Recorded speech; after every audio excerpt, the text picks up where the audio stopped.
Welcome to Pushing Forward with Alycia, a podcast that gives disability a voice. Each week, we will explore topics like confidence, ambition, resilience, and finding success against all odds. We are creating a collective community that believes that all things are possible for all people. Open hearts, clear paths, let's go. Welcome back to Pushing Forward with Alycia. I'm Alycia. You guys, we just got off of the most amazing event. I was just in New York City during New York Fashion Week, where I got to roll myself down the runway of a fashion show. And wow, was it an incredible experience. And today's guest got to experience this with me. So I'm so excited to kind of do a day in the life review of our experience together. But before we get there, I want to introduce my guest. Her name is Katie Davis. Katie Davis is one of my very best friends, like the ones that you call bestie, BFF, the soul sister, all of that. She's been in my life since we were waitresses in college a long time ago. And she's the one that has always believed in me and my dreams well in advance that I believed in them and myself. And back in my younger career, when I was a salesperson and I was slinging technology to companies and on the road all the time, I would call Katie and talk to her for hours while I was driving around working. And I would just say to her, one day I want to be a speaker. One day I want to do the things that I'm doing today. And she's the one that always believed in me and knew it would happen. Like literally, she would send me every book, figure out how to do it. And it's been a beautiful friendship. And I really appreciate how much you've supported and believed in me. And I think having those types of friendships are really important in life because they encourage you to see things in yourselves that you might not see initially, how to make things possible. So Katie, thank you for being that for me. And welcome to your first podcast interview ever. Oh, I love it. Thank you. Love you. Happy to be here. And fun fact, Katie's a total podcast fanatic. So she listens and she critiques this podcast and also gives me lots of great information and good ideas. So number one fan. I'm taking it. You get it. I need to make an award or something. So Runway of Dreams. Let's talk about it. Okay. So maybe like 3 or 4 weeks before I was ready to like hit the runway, I mentioned to Katie that I'm doing this thing. Marty was the only one that was scheduled to come with me. It was very expensive for other people to come because it's nonprofit, and as it should be, they were trying to sell seats and make some money to be able to continue to do the work that they're doing. And I was on the phone with Katie and I was telling her this thing that I'm doing. And she goes, "Can I come?" And I go, "You want to come?" And she says, "Yeah, I want to come." And lives out on the East Coast and she made it happen. And so number one, to have my BFF there, the one that always believed in me in the audience and supporting me all day, was really cool in itself. How did it feel to you to witness this type of event and this experience and being part of the New York Fashion Week, Katie? I mean, it honestly feels like a dream. It's hard to even put it into words. It was just such an incredible, amazing experience from beginning to end. And I'm just so grateful that I was able to be there with you. It really was just remarkable. Let me give a visual of how Katie enjoyed this event. So I think sometimes in my life, the day in the life of Alycia, the motivational speaker who's hitting stages all of the time, I've gotten pretty used to it. Not that I don't appreciate it, not that I don't love every moment of everything that I get to do, because I know it's a privilege. But to have one of your besties come in who believes in what you're doing through and through and fully, and to bring her in for every stage of it. It was like hair, makeup, fittings, meeting everyone, hanging out backstage, red carpet, all of the fun little things that we got to do in Real the fun. beginning, her face was like lit up the entire time. It was like your eyes would swell with tears and then you were happy and you're like, I can't believe this. Talk about that. I mean, I'm so glad that I was able to be there from the beginning to the end because, I mean, the event in and of itself was amazing, but to be able to see the whole process was an experience. Everyone who was there, from the volunteers to the guests to the models, everyone was so into it and so happy and so wonderful.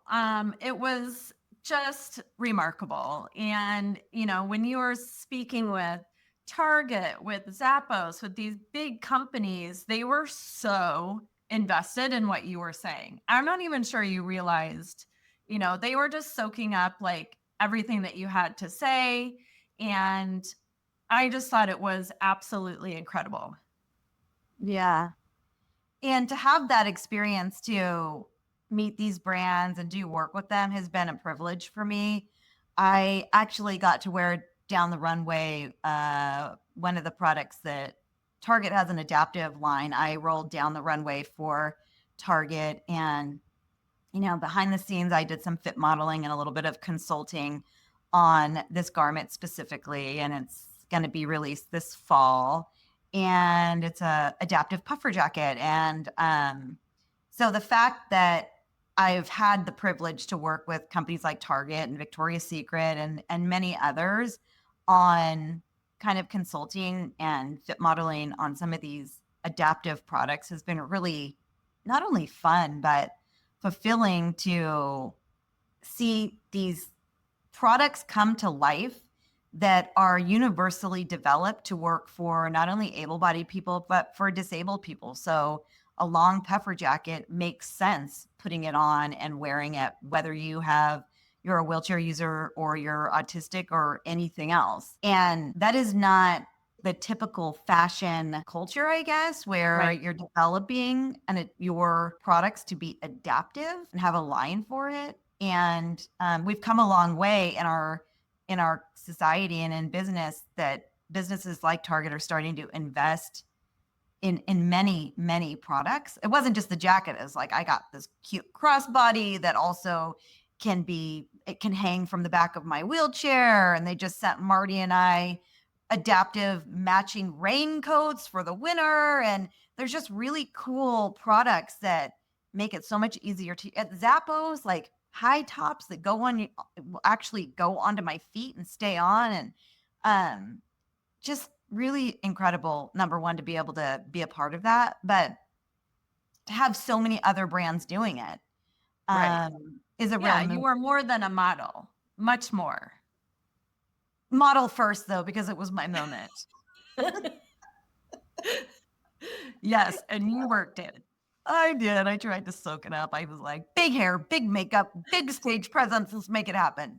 What do you think this type of experience represents for not only the disabled community, but I mean, Katie doesn't have a disability. So what does this type of experience represent for able-bodied community and beyond? So something that really stuck with me after the event was, you know, before all the models came out, there were some awards and there were some speakers, and Victoria's Secret received an award, but they were talking about how they weren't in this for the money. But, you know, the gist of what I took away from that was, you know, they were in it because they saw a need and they saw a community that they could help, and it was the right thing to do.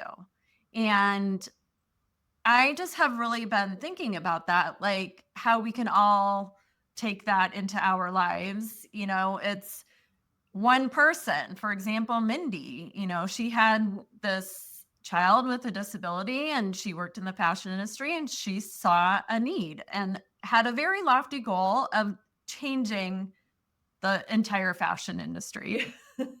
And I believe that she is, along with a lot of other people. But, it takes one person and then another person and one big company to actually say, we're going to do this. And then another company follows and another company. And now this has been going on, this Runway of Dreams for 10 years. And it's just remarkable to me. It's not about money. And everyone there was so into it. So, if you look at just the fashion industry as an example, if we can all do that in our lives, whether it's personally or professionally, we're uplifting everyone. And I just think it's amazing. I love that. And I guess to do just like a little bit of backstory, Mindy Shire is the founder of the Runway of Dreams. If our listeners don't know who she is, I'm assuming some do and some won't. And she created this nonprofit 10 years ago, like Katie just said, and through advocacy and the partnerships of companies like we've mentioned, Target, Zappos, Victoria's Secret, and on, Tommy Hilfiger, they've created this annual fashion show that brings in models of all abilities. And they're challenging the status quo of what our society considers beautiful. And the representation of models going on the stage with limb differences and wheelchair users. And I mean, there was a whole gamut of diversity and disability that was on that stage, and being the representation that frankly has been rejected by the fashion industry through millennia.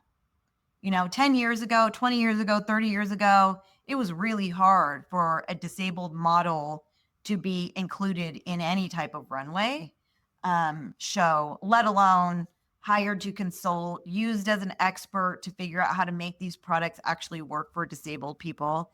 So this is a very important and big movement for this organization and beyond. It's showing the representation of the real lived human experience, which includes disability, because we say it on the show all the time, disability can and will more than likely enter your life at some point. Well, and to think about, fashion has definitely expanded just in my lifetime with, including a lot more sizes. And okay, that's more inclusive, but there's a lot more to it. Remember when we went in for the fitting? Like, what if I'm wearing shorts? What if I'm doing this? And I was having all this stress and I wanted to look good. And so I was afraid.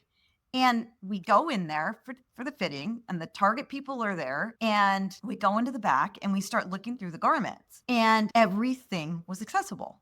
I pulled the jeans. The jeans had they were pull-on jeans, and they had a layer of legging material or cotton in front where the zipper would be. So there was no issue with them not fitting correctly.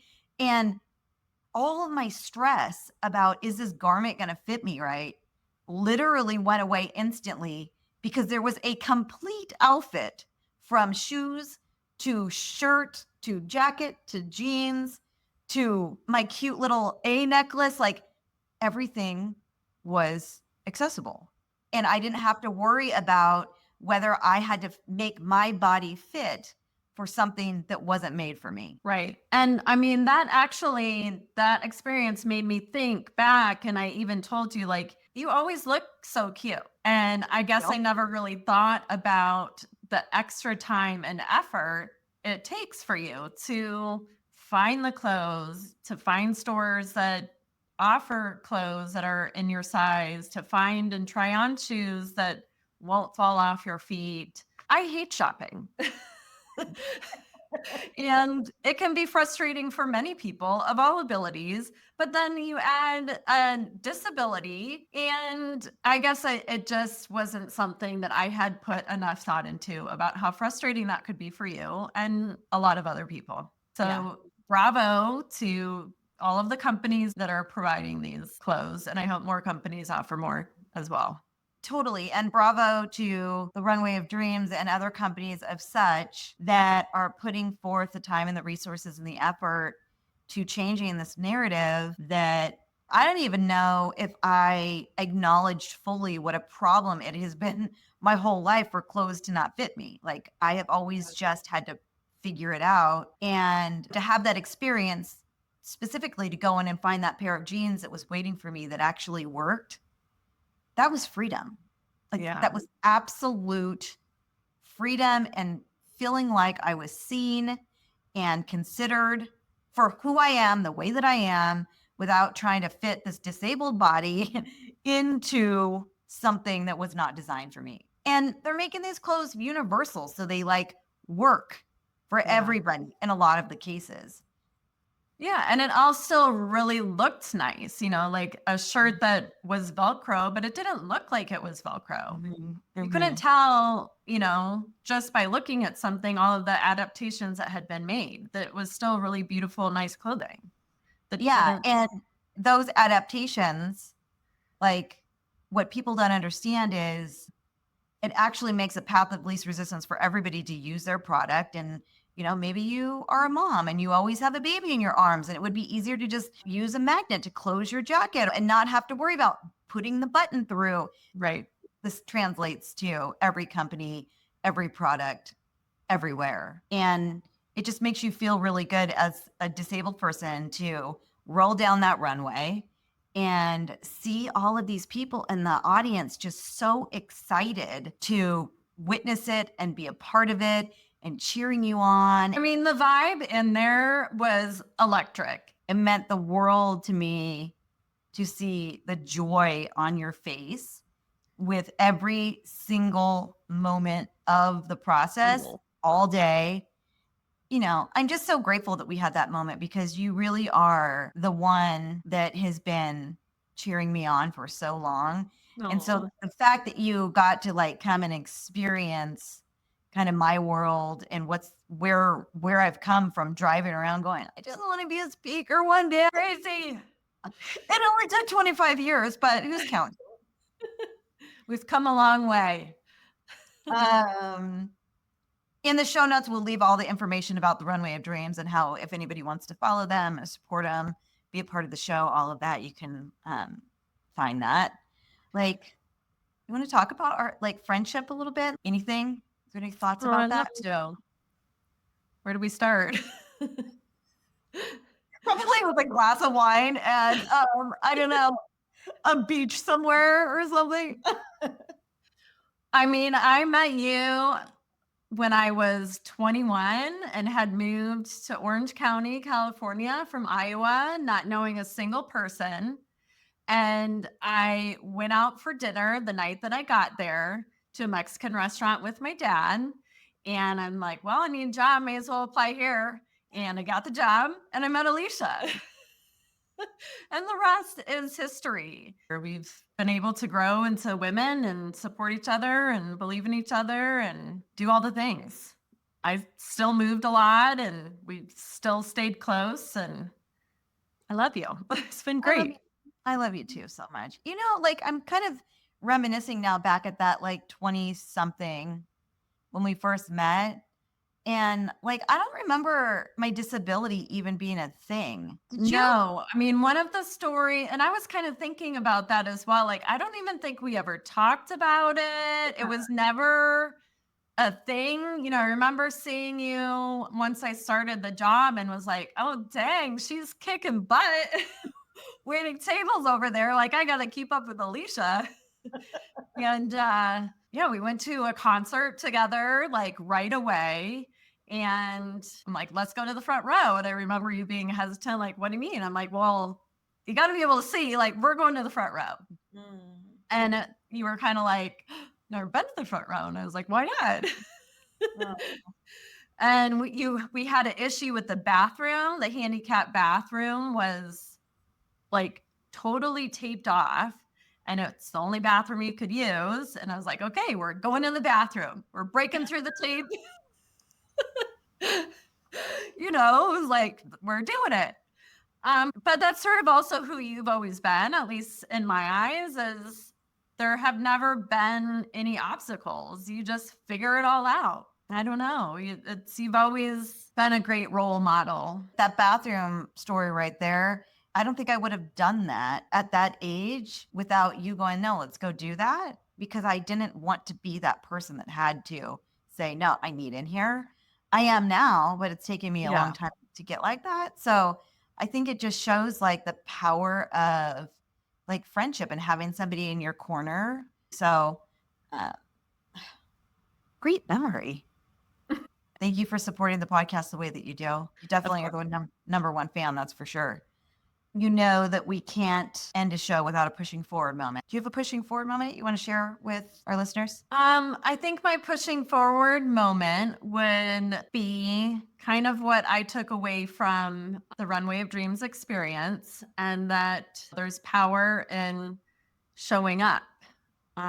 Showing up as a friend, showing up professionally, showing up personally, whether it's speaking up in a boardroom saying, hey, what if we tried this? Or, being there for your friend. It's powerful. And when we can all come together and do that, you can make big change. The power of showing up. I love it. Thank you so much for always showing up for me in our friendship. Thank you. Like in every way, with no expectations, no judgments, just love and support, and literally always being there for me. I love you dearly, deeply, long, far, wide, hard, all of it. And I'm so happy that that little girl from Iowa came into the restaurant and started waiting tables with me so long ago, because we win. Yes, your friendship means the world to me. I mean, you have changed my life. I love you so much, and I'm so happy that I was able to do this with you, and I can't wait to go be your cheerleader again. I love you too. All right, and I also love our community on this podcast, and I appreciate you showing up every single week for us. This has been another wonderful conversation and episode of Pushing Forward with Alycia. And that is how we roll on this podcast. We will see you next time.